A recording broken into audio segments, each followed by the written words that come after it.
Hi everyone, and a very warm welcome to today's webinar. We'll be exploring the evolving education landscape across the GCC with a spotlight on Saudi Arabia. You'll hear from a panel of school leaders sharing insights on growth opportunities in the international school market, plus practical tips on working effectively with schools in the region. Before we begin, I'd like to say a huge thank you to our official research partner, ISC Research, for their continued support and valuable insights. We're delighted to be working together and even more excited that today's session will be chaired by Rachel Rogers from ISC Research, who I'll be handing over to shortly. Just a quick note to say before we begin that there's a few helpful handouts available to browse or download at any time during the session. So this includes the GESS Saudi Arabia sales brochure, sponsorship brochure, and a booking form. And it's all packed with useful information for you if you're thinking about getting involved in the show.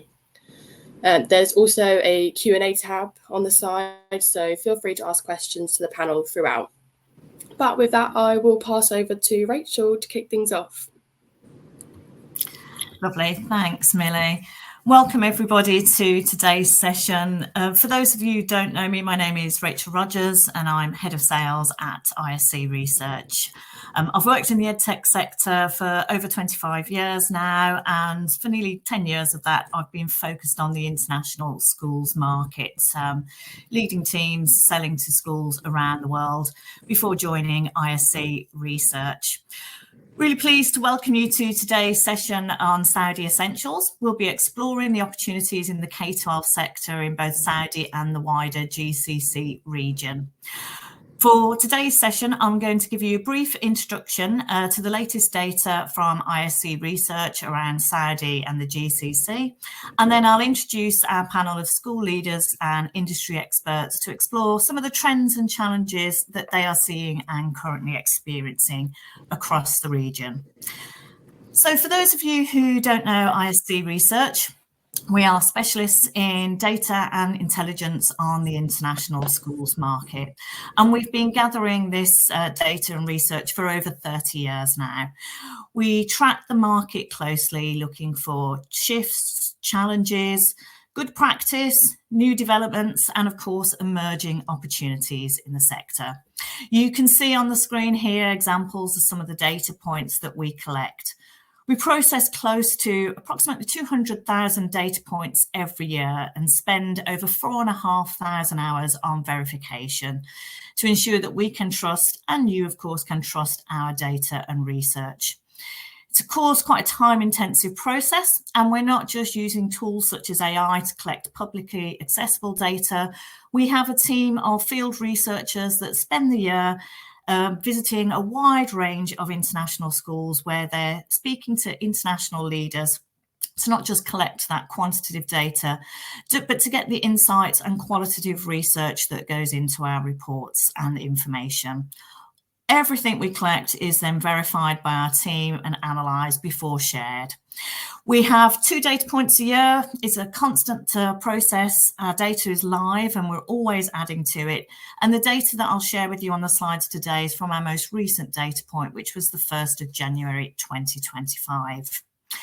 We work with a wide variety of organisations who use our data. So, for example, we guide schools with their growth plans, we inform investors on new school development, we help universities who are engaging with international schools, and also support and advise education suppliers and partners in the international schools market.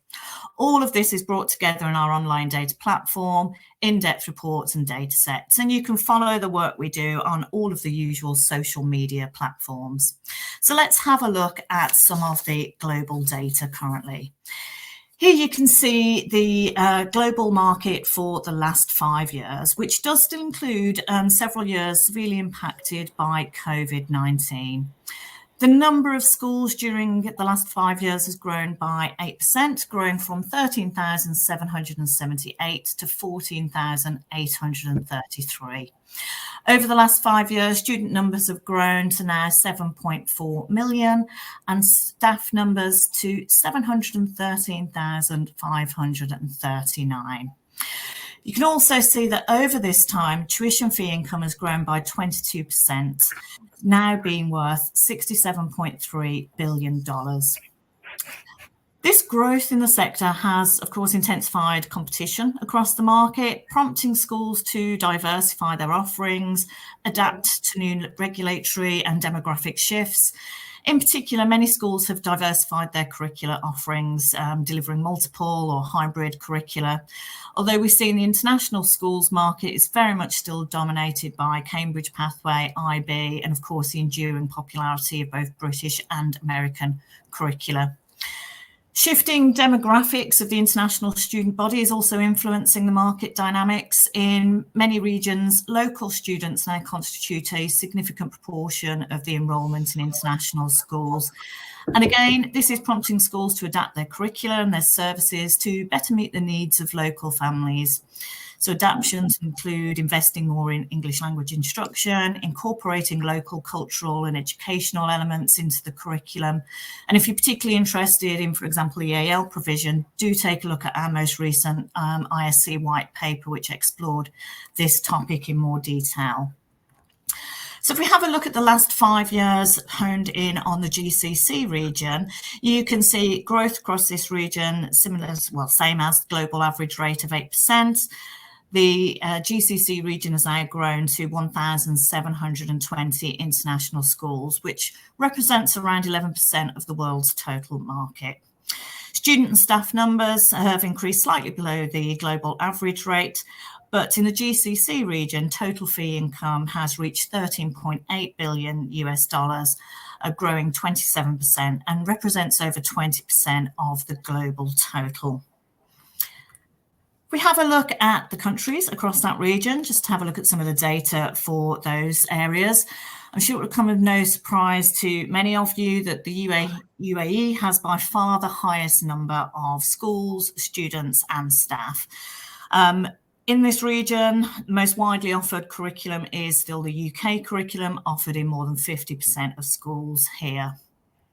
Saudi Arabia has the second highest number of international schools and favours the US curriculum, which is offered at almost 60% of schools across the region. If you look at areas such as Qatar, which currently has 221 schools, they have a very diverse student population, catering not only to Qatari nationals, but also students joining them from India, the UK, Egypt, and the US. In Kuwait, in contrast to that, we see 146 schools with over 160,000 students, with the majority of those students being local Kuwaiti students. So what are the trends that we're seeing across the GCC region? Across this area, we're seeing a number of vision projects, 2030, 2040 projects, and a huge amount of infrastructure spending, which provides great number of job opportunities for both local populations and, of course, expatriates. This increases wealth and disposable income for many families looking to provide better educational opportunities for their children and drives demand in international schools.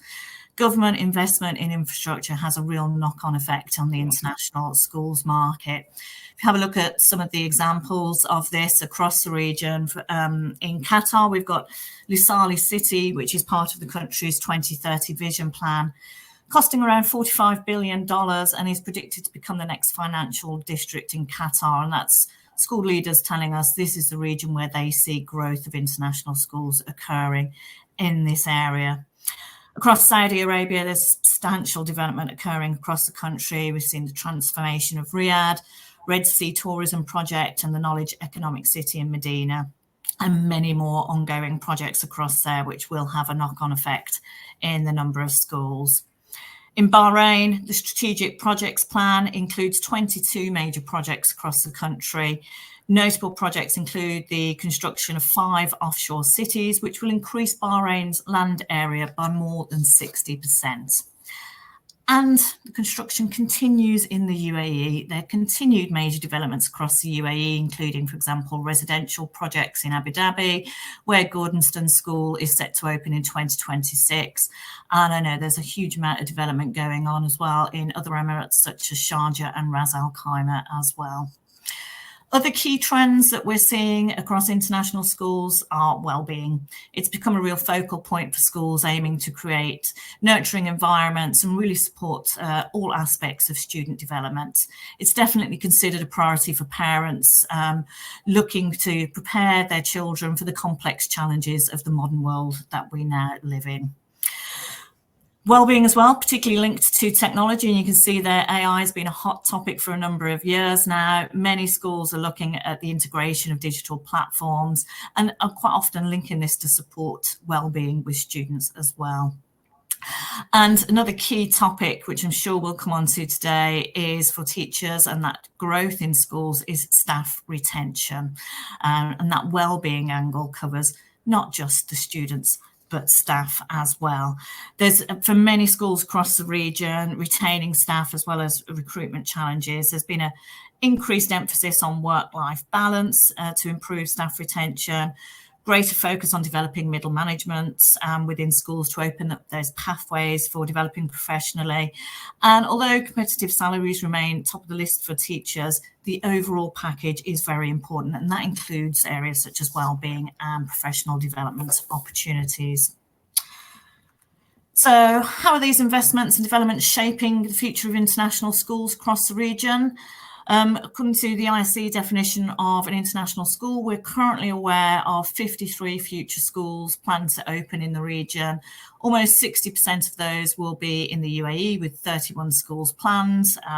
Ones that I mentioned also include GEMS Royal Dubai School and Harrow International across that area. 11% of the region's future growth will be in Saudi Arabia. Total of 6 new schools, including Harrow International, Sherborne Schools Worldwide and Riyadh Academy. So let's take a closer look at the market in Saudi Arabia currently. So growth has been particularly strong over the past 10 years in Saudi. It's home currently to 333 international schools, majority of which are located in Riyadh and Jeddah. And student numbers in Saudi Arabia are the 6th highest globally, with over 372,000 students in total. Staff numbers have risen, obviously, 23% since January 2015, with over 30,000 staff, and the total fee income across the region has risen by 77% to $2.5 billion US. And that fee income is slightly higher than the global average over that period, which was 73%. So driving factors across Saudi in particular, the Ministry of Education is at the forefront of educational reforms in Saudi Arabia, particularly Vision 2030 initiative, and this is aiming to modernise and diversify the country's economy and society. And it's leading to enhanced educational quality, technology integration in classrooms, and increased participation in the private education sector. There's been specific recent reforms, including the introduction of co-educational settings up to the end of elementary or grade 6, and the Regional Headquarters Programme, which is looking to attract 480 multinational corporations to establish headquarters in the kingdom by 2030. So where we've been speaking to senior educational leaders across the region, they've noted that this programme is a significant factor behind the growth in demand from both expat families and local families for international education. Of course, as the number of multi-international corporations increases, so does that demand for international schooling. However, teacher recruitment and retention remain critical challenges for international schools across the region. Teachers are required to have specific qualifications and experience, and these requirements have been getting stricter. So new teacher recruitment regulations now mandate schools to hire subject-specific qualified teachers, and I'm sure we'll come on to talk about that more with our panel shortly. Recruitment has also been impacted by Saudiisation, an initiative aimed to increase employed opportunities across the private sector. So I'd like to introduce you to my panel who are joining me here today. So with me, I have Phil Redhead. So Phil is education partner at EdV, a unique service-led consultancy that drives sustainable international growth for edtech businesses and education suppliers. Phil has over 25 years experience in global education, digital transformation and consultancy. He is a qualified teacher, school leader, having taught in both the UK and Middle East. Phil was responsible for leading the digital transformation at GEMS Education, whereas Group Head of Education Technology and Digital Learning. Also, as Director of Strategy for FutureGate, Phil was responsible for the impact of learning technology in 25,000 public schools across Saudi Arabia. It's also led Deloitte's Middle East EdTech business, delivering high-profile projects across the region.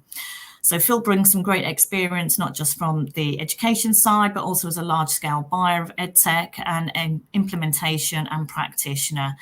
So brings great support to clients at EdV, and great to have him here on the panel today. Alongside Phil, I have Helen Olds, Director of Schools at British International School, Riyadh. Helen has 18 years experience working in leadership positions in international schools across Asia and the Middle East. I think Helen covers every permutation of international school around. We have everything from startup schools through to growth and development of well-established international schools. She has experience in both profit, not-for-profit sectors, single campus, multi-campus, and multiple curriculums.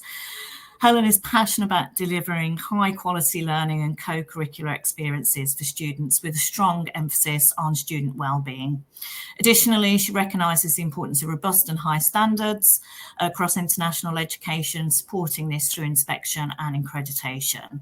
Although I've touched on the growing competition in the sector, Helen recognises the power of collaboration across the sector as well, facilitated through the many organisations we have, such as BSME, COBIS, CIS and HMC, ensuring that together we all learn to support educational experiences for all students.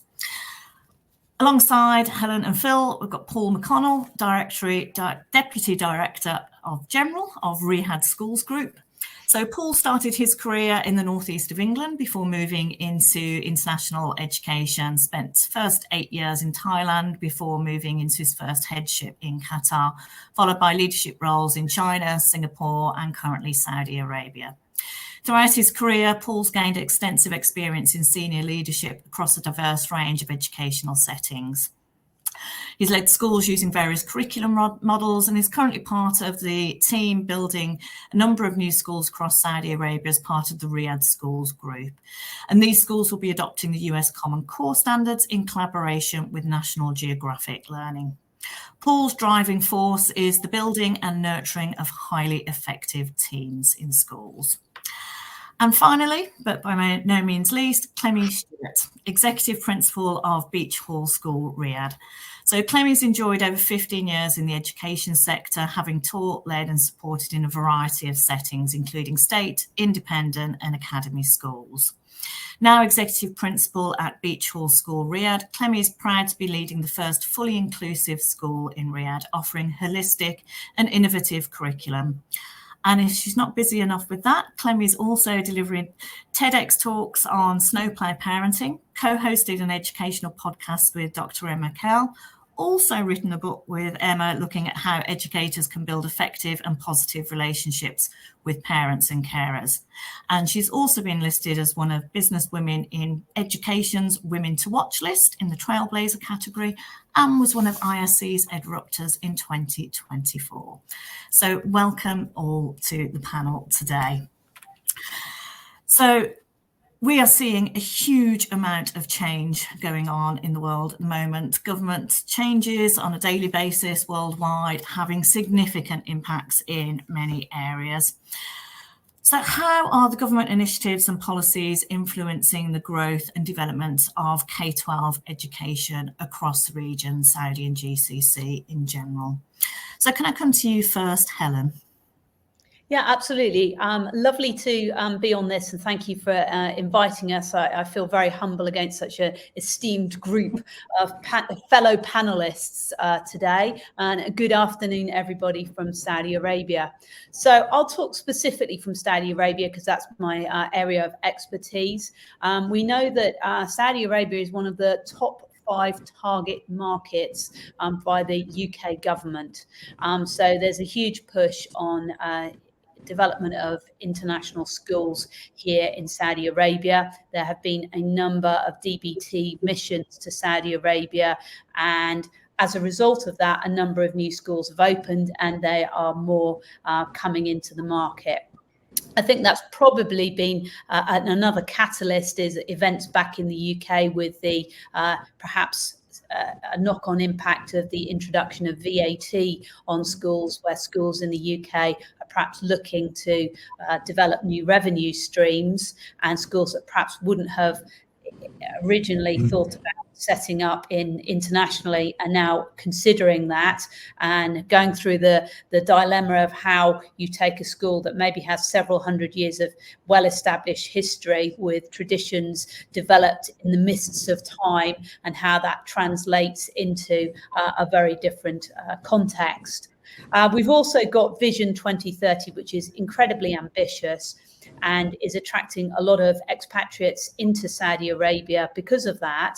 But there's also a real outward view, and an increasing outward view in Saudi Arabia being part of the wider global market, and the value of education as part of that. And education really is a key underpinning part within that vision to ensure that the market is well prepared, so that Saudi Arabia can really hold its own and doesn't need to bring in so many expatriates to support some of these many projects that are taking place.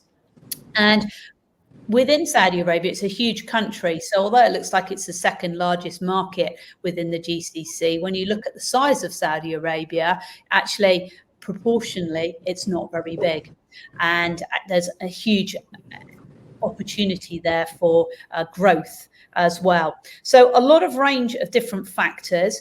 In the past, there have been private and international schools that have mainly catered for a local market, and then you've had the community international schools that have catered for the international market. And what we're seeing now is a blend of those two things.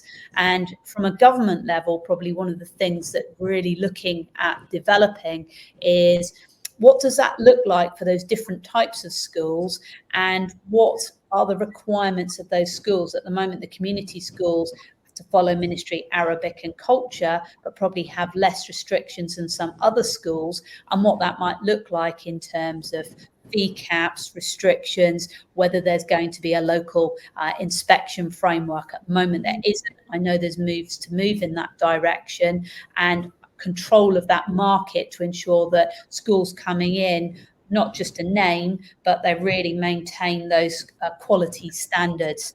And I know that there are a number of international organisations, accreditation and inspectorate bodies, which are now becoming registered with the Ministry of Education in preparation for that. And then that will give confidence to parents within the market that these are quality schools.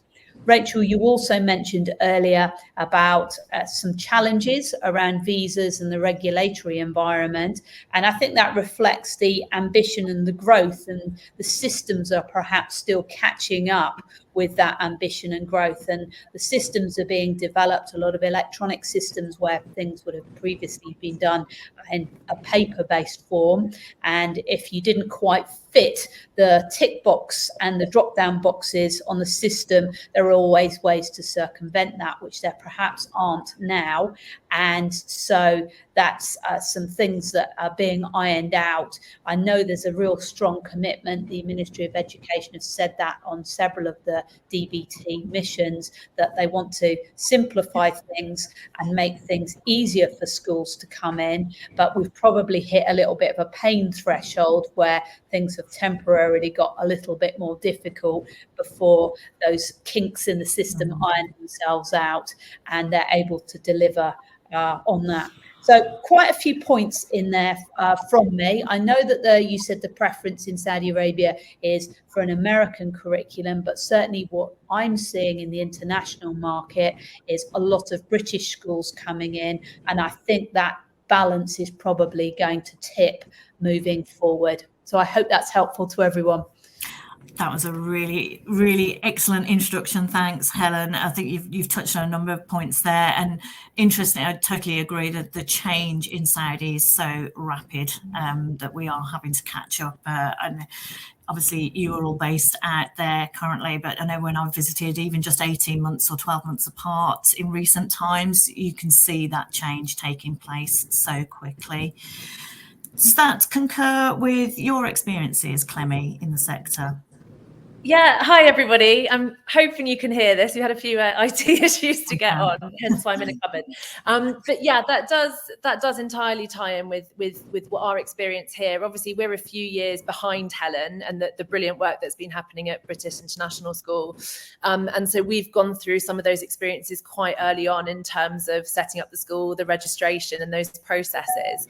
I think if you zoom right out and look at different governmental approaches, I think the thing that's really struck me coming out here on my first international posting is just how forward thinking the ministry is out here and how open-minded the ministry is to learning more and understanding more about what it is that each individual school is bringing in. So Beech School Riyadh opened under the Royal Commission of Riyadh Cities programme to bring more quality international schools into region. But we're offering something a little bit different, which is a fully inclusive model. So we have a high number of children with special educational needs, ranging in the complexities of what those needs might be. And the ministry themselves have said, help us to understand SEN more, and then let's work together to develop that provision across more and more schools in the country. And I think for me, having worked under a UK government for many years in various different sectors, I find that very refreshing to have somebody sat right at the top of such an important department saying, great, let's improve provision for everybody. And I think that also goes back to the initial point that you made about Helen in your introduction, which is that she's so good at being collegiate and collaborative. There are plenty of children in Saudi Arabia looking for good schools, and we can really work together to make sure that we're all bringing out the best in each other. And it's a really exciting time to be in the region. So yeah, I fully concur. Thanks, Clemmie. And Paul, from your side, what's your experience out there currently? Yeah, I'm again what Clemmie said. I hope there are enough children, because we are opening up 44 schools between now and 2030 as part of the Crown Prince's vision under the Misk Foundation. We're probably the hybrid. We are essentially a Saudi school and Riyadh Schools Group adopting the international curriculum as a blend between that and the Ministry of Education. So we've got a really strong national identity subject layer within our school, supported by the best of an international education. So we are certainly on that middle ground between the government schools, the international schools. We are firmly sitting in the middle of that. But I agree with what both Helen and Clemmie are saying. The attitude towards educational development is just forward thinking. You know, we've got the ETech organisation, which is going to be an accrediting body here in Saudi, but they're taking their time. They're not adopting the GCC model. They're not adopting an Ofsted model. They're just taking their time to dabble and see and talk to schools about how to measure schools against chosen criteria. So it's quite good they're not rushing in and just taking what's happening in maybe Dubai or Abu Dhabi, which would be an easy option, and bring it across and adopt it. They're just slowly to make sure it's working. But this country is moving at such a pace. It's exciting, and there's probably nothing quite happening like it educationally in the world at the moment. It's such an exciting place, whether you're truly international or a community school or an inclusive school or a hybrid or ME school. It's just changing. So it's a great place to be, but brings its challenges. Yeah, I think you're right. Seeing the amount of change that's going on is very exciting, but it presents those of us working in the sector with a lot of challenges to deal with that change and to help make the progression moving forward. With those developments that are coming along, and I think Clemmie, you touched on, that demand then and education with the government around SEND, for example. What are the kind of significant demands and gaps in the sector that education supplies can support you to address? And can I come back to you, Clemmie, on that to start with? Sure, absolutely. So, I think SEND is definitely a gap in the market. And I always sort of warn my fellow friends and competitors coming in that SEND is not a cash cow to be milked. It is an ethos that should be in every single school and should be something that is accessible to every single parent in region. I used to work for the company who set the school up, and I remember sitting here in 2023 when we opened our doors, meeting parents who had never been allowed, and I use that word specifically, to send their children into school, and just watching that happen, but trying to get the things we needed needed in the school for those children to flourish and have what they needed was a challenge. And it's an expensive challenge because a lot of the things we have to fly in from the UK, and there are various challenges around that. But I think anyone who's coming in with a really powerful inclusive model or a special educational needs specialism model would do very, very well out here. And I think the suppliers who want to supply schools and companies out here need to broaden out their expectation of what does a school look like in Saudi Arabia, because as Paul touched on so eloquently, there are Saudi schools, there are Saudi independent schools, there are international schools, there are British schools. All of us are out here and we're all offering something slightly different, and therefore we now need the resources to be able to do that. I think the other area that we're now really exploring is our Ministry of Education offering. So like Paul, we offer the full Ministry of Education offer because over half of our children are Saudi Arabian. So we need to have really quality resources that deliver that curriculum. And I think the ministry are looking at developing their own resources, but actually companies and apps and developers that can bring in things that sit around that would also be a really exciting area to explore. Yeah, thanks, Clemmie. I know, having worked in the edtech sector, I had to get used to all the education acronyms and all the IT acronyms. And then you've got all the complexities now in the international space of all the different structures and types of schools in there. And it is a lot for suppliers to understand, but I think that understanding is critical to make sure that they can support and service the schools they work with. Helen, for yourself, what are the kind of key areas that you're looking for in your school to support? Well, I would completely echo everything that Clemmie has said around the inclusion element, but I'd say there's two other elements within that. The English is an additional language. There seems to be a much bigger push on English, the education through the medium of English, hence the number of international schools coming in teaching through that medium, and lots of people would like to access it. But there's obviously a big push on that language learning and language development. And the other area that we have just started looking at, we offer actually 5 separate pathways post-16, IB diploma program, A-levels, BTEC vocational qualifications, a hybrid between A-levels and BTEC and a high school diploma. So you sort of come and you can pick your route way through that. But the vocational market is probably fairly underdeveloped here. And it's about different ways of learning and different routes through, all of which can take you through to university. And I think there's some really interesting conversations to be had around the subjects that then are offered at all of those levels, whether it's IB A level or BTEC, and to make sure that those are things that are going to be things that are needed for the future and are going to equip the workers for the workplace of the future.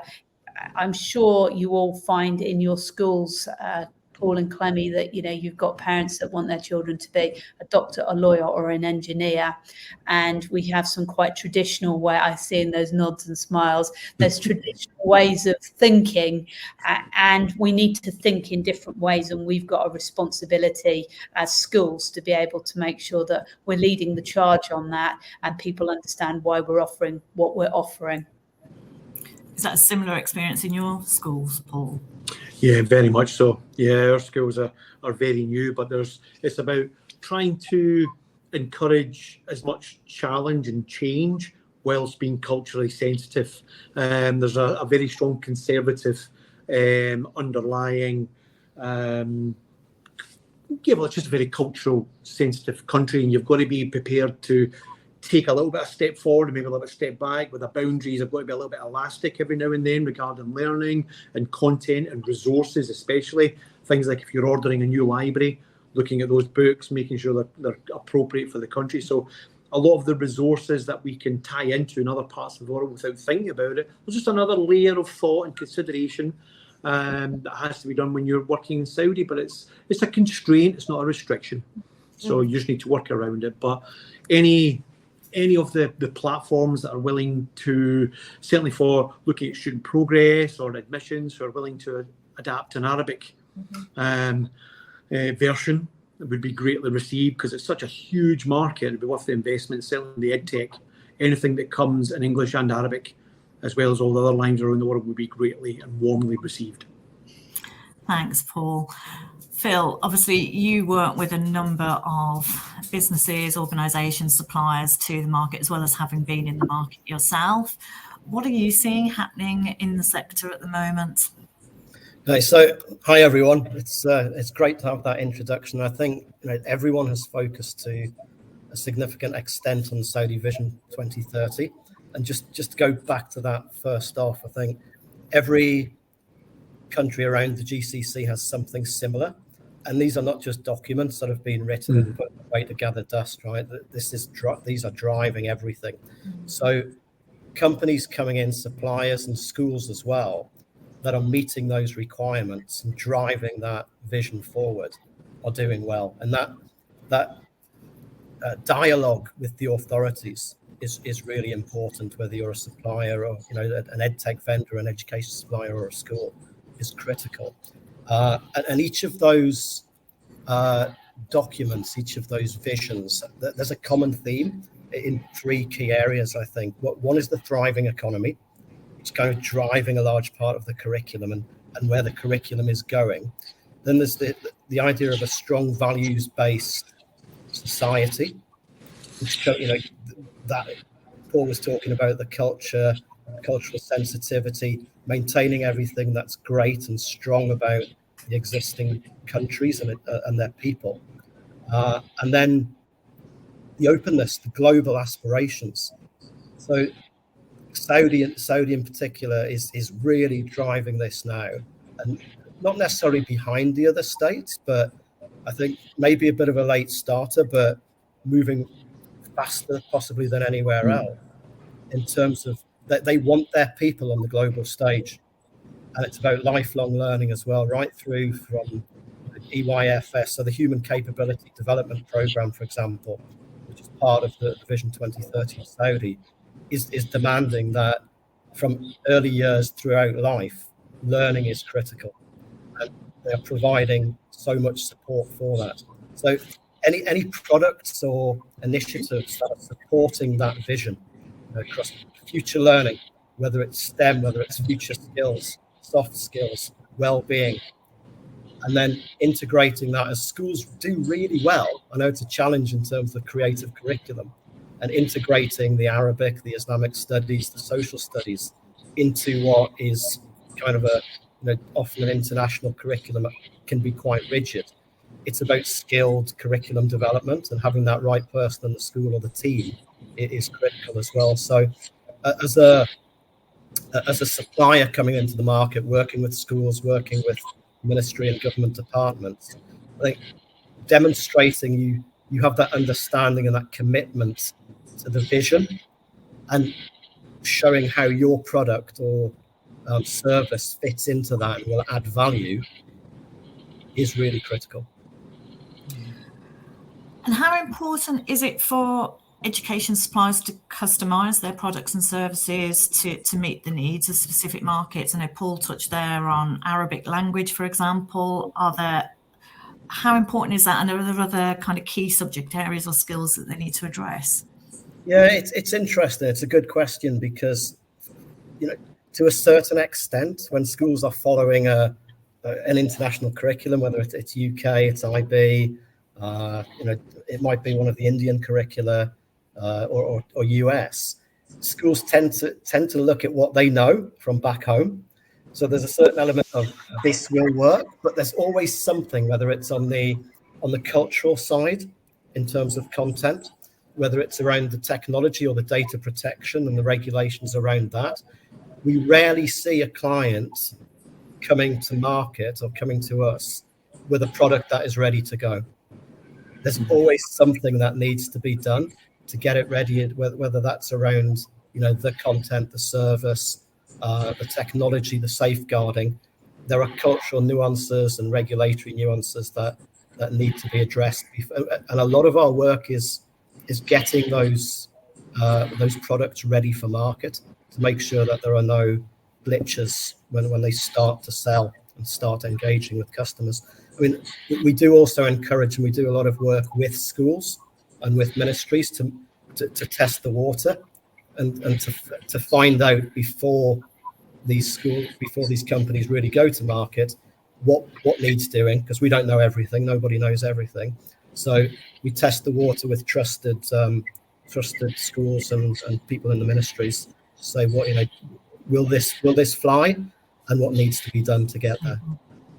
Yeah, absolutely. And as school leaders, what's been your experience engaging with educational suppliers? Have products been fit for purpose? Have you had to work with suppliers to adapt them to meet your local needs? I can see Helen smiling there, or Paul. Do you want to come in on that one first, Helen? Yeah, absolutely. And people are want to engage with us, which is absolutely brilliant. And I wrote a word down here on my piece of paper, impact.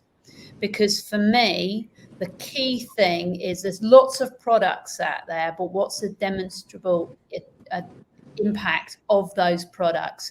Because there can, especially with the new technology, you have to have your guardrails in place. And I think that's really important as an organisation before you bring anything in. But it can look really good and superficially go, wow, this looks amazing. It can do this and that. But is it really redefining what you're doing, or is it just substitution? And is it just a nice toy, but it's not actually going to have an impact, whether that's on staff well-being and workload and helping you to do your job more effectively, to be able to focus on what's really important?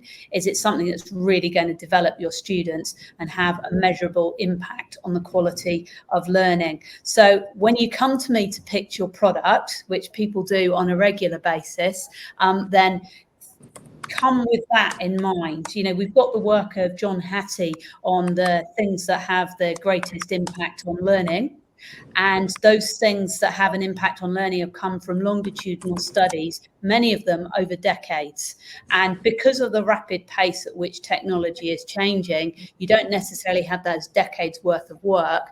And schools like ours would be really willing to engage in action research, because we understand the value of people on the ground contributing to that and being part of the process. But come to us with a proposal around those things, and then you'll have my ear. Impact and collaboration, absolutely. Is that similar for yourself, Paul? Yeah, for sure. I think some suppliers need to. They have the impression there's an open checkbook here in Saudi Arabia. That the country's thriving and they are investing heavily in themselves and other opportunities overseas, whether that's in sport or anything. But we still have to be financially accountable, even if we do have generous budgets or not. We need to be financially accountable, and we're not. I keep saying I'm Scottish. I'll spend as much money as you want, but I won't waste a penny. Yeah. So if it's good and it has purpose and it has rigor and impact, then we'll certainly look to investigate it. But then we're quite lucky within the Riyadh Schools group as part of, again, the Vision 2030, we've been trying to trailblaze some of the things on behalf of the Crown Prince's vision, because we're lucky he's a gamer. Like, he's a gamer, he's daft on the PlayStation. So in our school, we've got a classroom of the future. So we're trying to create what's a 360-degree immersive learning environment where the children come in, and we're piloting that scheme, which will then hopefully come as a package with the educational providers for the technology, the software and everything. And once we've done that, then it can become a package that other schools, not just within Riyadh Schools Group, but within BISR or Beech or any other organisation within the kingdom can then buy into. So it comes as a package. So we're kind of at the forefront of educational technology, but we're taking our time to get it right, and then maybe bundle that together for other schools to buy into. So it is a really exciting area, but a lot of people think they come to zero and put a zero on the end of their invoice when they come to Saudi Arabia. It's not quite like that.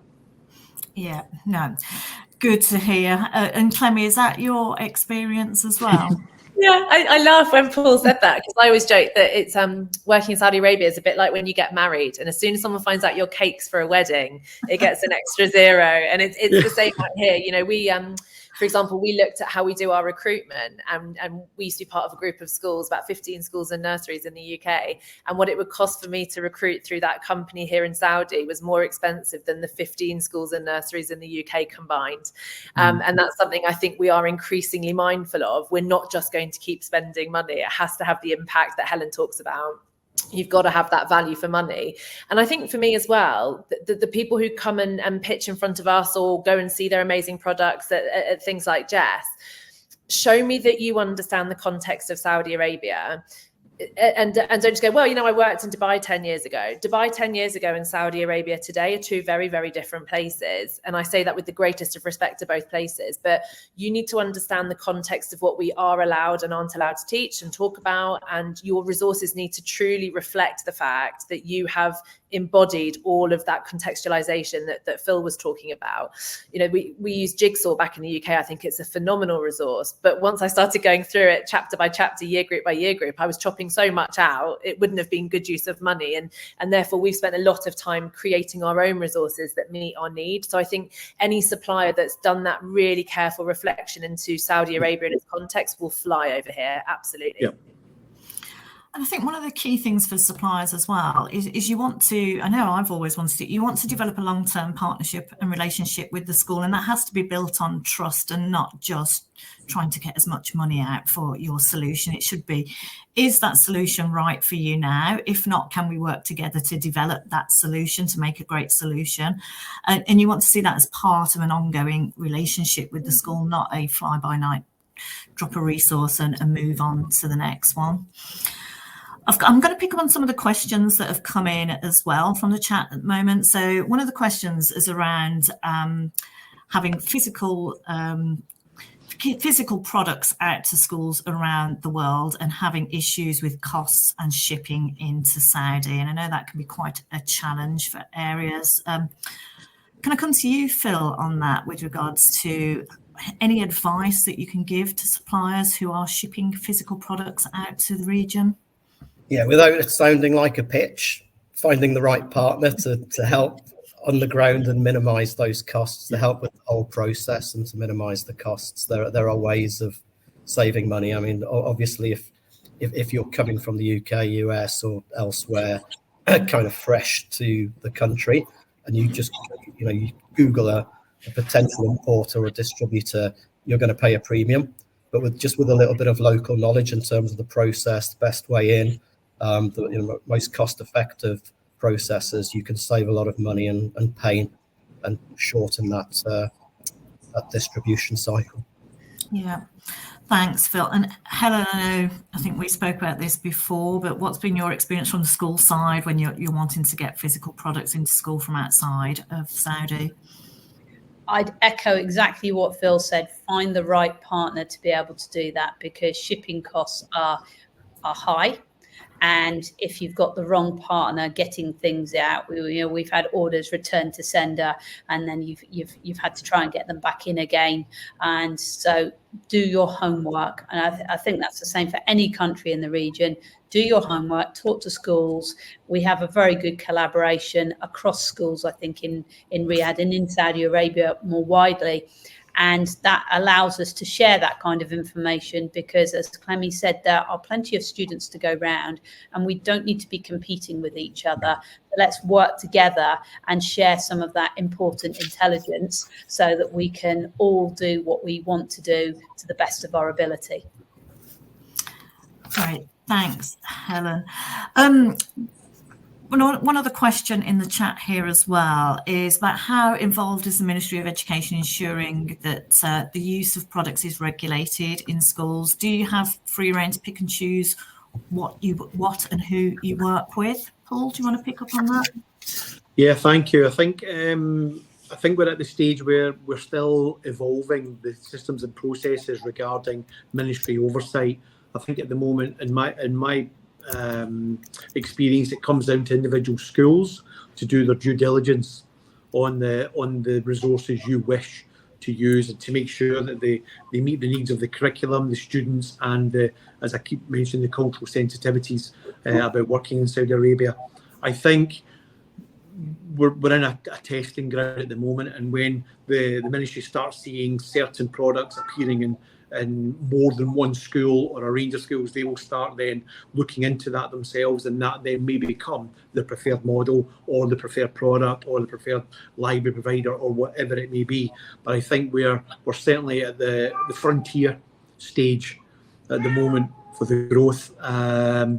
and it's down to schools really at the moment. I don't know if that's sort of shared with Helen and Clemmie. See nodding heads there, yeah, across the panel. Obviously, with working with suppliers, how important is it for suppliers to be based in the region? Obviously, we've got events like GESS coming along, with many suppliers come out to the region to exhibit and to meet and engage with schools. But for you as schools, is it important that they are actually based in region or just visit on a regular basis, or do you do work completely remotely with some businesses? Can I come to you first on that one, Clemmie? Yeah, absolutely. I don't think you have to be here. Some of our best relationships are with people back in the UK or America, but I think it's that relationship, and I know we keep using that word, but that's really important. If you've taken the time to come in and get to know the school, get to know the children, the context, the parents, the staff. We haven't really touched on staffing very much, but actually, and I can't speak obviously for Helen and Paul, but certainly the staff that I'm blessed to work with at Beech Hall are hugely diverse in every possible sense of the word, from experience, training, knowledge, skill set, prior countries they've lived and worked in, and where they're from. And therefore, that supplier coming in has got to understand that they are supporting a whole range of different people, rather than just a kind of cut and paste K-12 school, which I don't think really exists anymore. So as long as you're willing to invest time in that relationship, be here sometimes, but be at the end of the phone, come and see some of the children's work and understand us, then I think that's more important than where your office is based. I think you can have people in region that aren't very helpful and you never see, and you can have people the other side of the world who are like your best mate. So I think it's the relationship rather than the location for me. Yeah, it comes back to that relationship building and understanding, doesn't it, again, across there. And you touched on, obviously, the diversity of staff within the school there. So when working with suppliers, how do you support your staff around training for new solutions and services in school to make sure that they are embedded and you get that impact that obviously you are looking for? Do you want to share on that, Paul? Yeah, we're lucky enough to, again, maybe size, like scale of economies, work with us. I say 44 schools. So we've entered a partnership with National Geographic Learning, and they have now actually opened an office here through Knowledge Tower, and they're actually, the resources that we were needing for these schools are now shipped in prior. And whatever we order with them, we've got the agreement where they will then order an additional 20% above the ordered quantities that we want for any curriculum resource. So then if we have to at short term say, oh look, we've opened up another KG class, can we have 40 of them, 30 of them, 20 of them? They're here. And that, so they've been forward thinking and seeing the market that's potentially here, and by actually placing staff here from a resources side is excellent. But then they also have brought staff in here regarding CPD. So they have got former teachers, former high school principals from the US coming in, because it's the US standards, and they're here. So you're buying the resources, but you're also buying the CPD package that allows teachers from, like Clemmie says, we've got teachers from all over the world, all backgrounds, but to bring them together to then unpick the curriculum of choice plus the resources that support it, that comes with a CPD requirement. And NGL with Knowledge Tower have done that. So they're a really strong partner that we can, like, I can email today and someone will come in and see me tomorrow. So it's them forward thinking and investing in their product and having the confidence in their product to then come to market and say, we're here to help. What do you need? A great example of that partnership approach, isn't it, then, between supplier and school, that coming together and both of you growing and evolving with that. I'm just conscious of time, and I want to pick up on another one of the questions that's come into the chat. Talking about, so what are actually some of the challenges that suppliers face in working in Saudi? So I can see Helen laughing on that one. Do you want to come in on that one first, Helen? Yeah, happy to. I think there's probably two things for me, and I echo everything that Clemmie and Paul said about that it's important, it's a partnership. We have at the moment a Sunday through Thursday working week, so availability across the working week is pretty critical for us to make sure that if there's a problem that you can you can contact whoever's needed, but also the customizable bit as well. If you're getting an MIS, then you need your currency in the local currency, and you may, some schools may work in more than one currency, so you need that ability and flexibility. So I'd say for me, those are the two key areas, and then that makes that partnership very strong if everybody's responsive when you have a problem. Yeah, exactly. Yeah. For me, I found also where they're holding their data is something that is a big consideration here in the kingdom. Certainly in some of the educational contexts we have, where there's a very wide royal family here in the kingdom, and if you're holding information on certain children, where that's stored can prevent you from engaging with a partner, even though the product's very good, if their data stored in a country overseas. So things like that are considerations or restrictions. Absolutely. And you must see a lot of that, Phil, with the companies you're working with, thinking of going into Saudi. Are there other key challenges that they potentially should be aware of? Yeah, we do. I mean, the data is critical, but I'm just conscious of time. I would sum all of that up, from Rachel.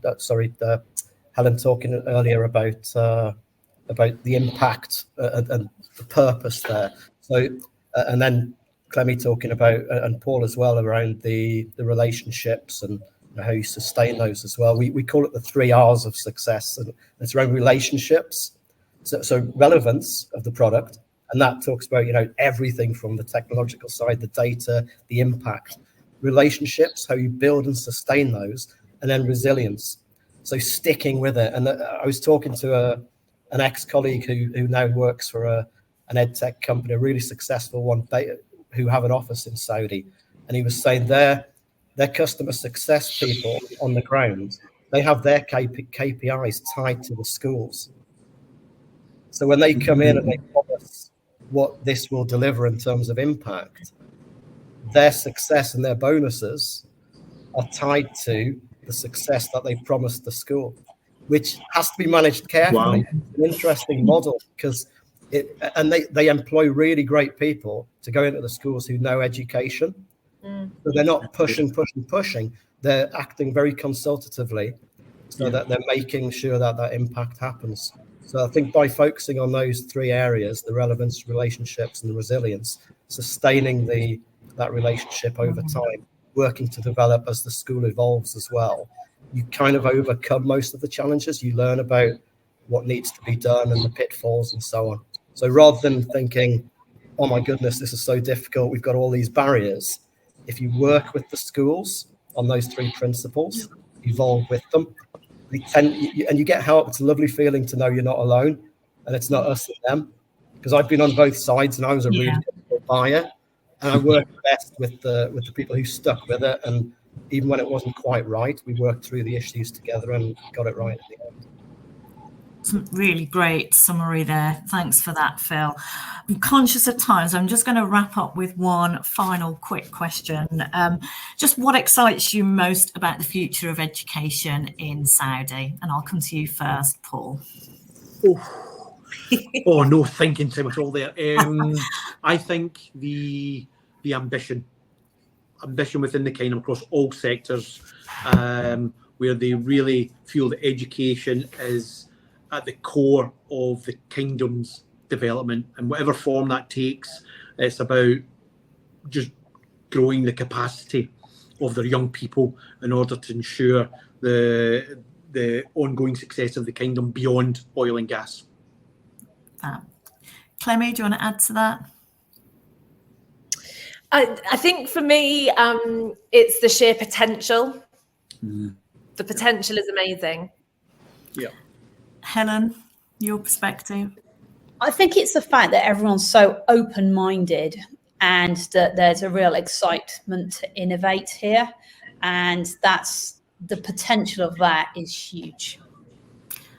And Phil? It's good to go last because it's a combination of all of that. It's the openness that no one really expected 10 years ago, which is fantastic. The ambition, both internally and on a global stage in Saudi, and everything being driven towards making humans better. Yeah. I think that's a great point to end on there. So can I say thank you so much to the panel for joining me today, and to everyone who's come along to this session to find out more. And hopefully we will see you all at the GESS Saudi event later in May. But thank you everyone for your time. I'll hand back to Millie. Hi everyone. Yeah, just to echo what Rachel said, huge thank you to our audience for joining us today, and a massive thank you to ISC Research and to Rachel for leading this really valuable session, and to our brilliant panel of speakers. It was really insightful. If anyone has got any follow-up questions, or you want to connect with any of today's speakers, if you just drop us a line at marketing@guesseducation.com, as we'd love to hear from you. And then once the webinar's ended, you'll be redirected to a short survey. So if you can let us know your thoughts and if there's any topics that you'd like us to cover in any future sessions. The webinar will be available to watch back on the GESS Education website and our YouTube channel shortly afterwards, and we'll also email it around to all attendees. And finally, I'm just going to put this pop-up out to you all. It should come up on your screens now. This is if you want to learn a little bit more about GESS Saudi Arabia coming up, or if you want to get in touch with our sales team. And equally, if you would like to know more about ISC Research and the fantastic work that they do, then be sure to reach out to them. But thank you again, and hopefully we'll see a lot of you soon at GESS Saudi Arabia in Riyadh in May. But until next time, take care and hope everyone has a lovely day. Thank you, everyone. Thank you. Thank you. Bye-bye. Thank you. Thank you.